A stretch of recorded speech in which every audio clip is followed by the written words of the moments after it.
अगर आप भी चाहते हैं कि आरसीएम म्यूजिक के वीडियो सबसे पहले आप तक पहुंचे, तो लाल बटन को दबा के चैनल को सब्सक्राइब जरूर करें और साथ में बेल आइकन को दबाना ना भूलें।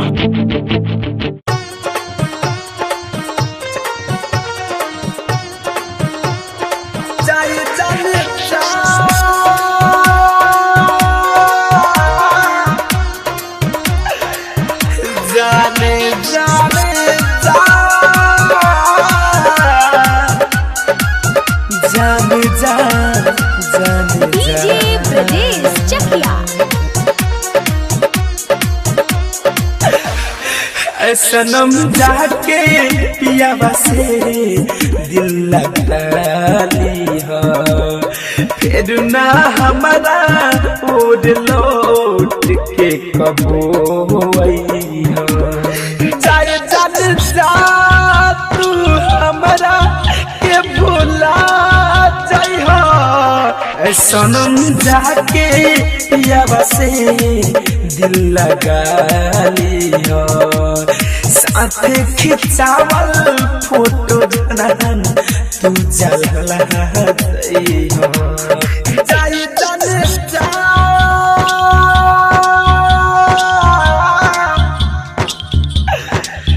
जाने जाने जा जाने जा जाने जा।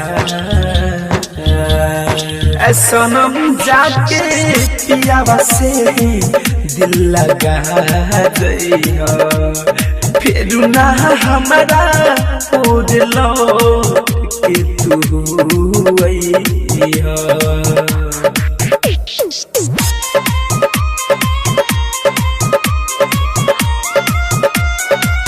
Music by Ambe recording studio Delhi.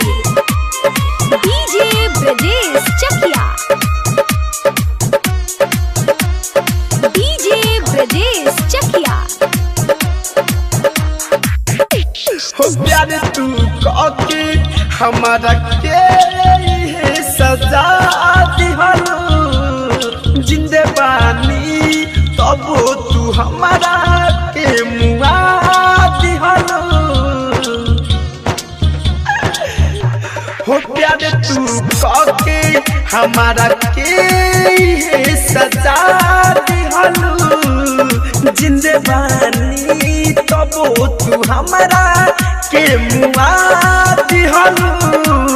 लागल बायागे दिल में आके तू बुझा जाई हो।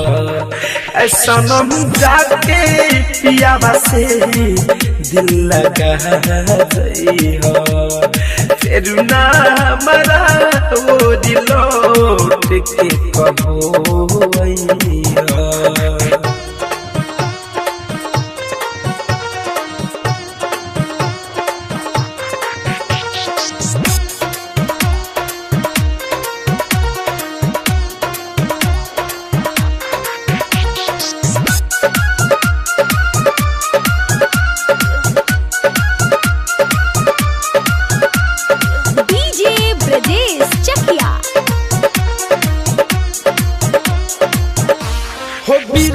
बिहारी अब न करी तो किया धर कंधनंजय के न देखबू मुअलो के बाद। हो सुमित फिरोज अब न करी तुहरा किया धर कंधनंजय के न देखबू मुअलो के बाद। तब वहाँ के हमारा के कपनो राजया। सनम जाके पियावा से दिल लगा जइया, फिर ना हमारा ओर लौट के कबो आइया। Ambe recording studio Delhi. Download कीजिए RCM music official app play store से। आरसीएम म्यूजिक के सारे ऑडियो वीडियो डाउनलोड करने के लिए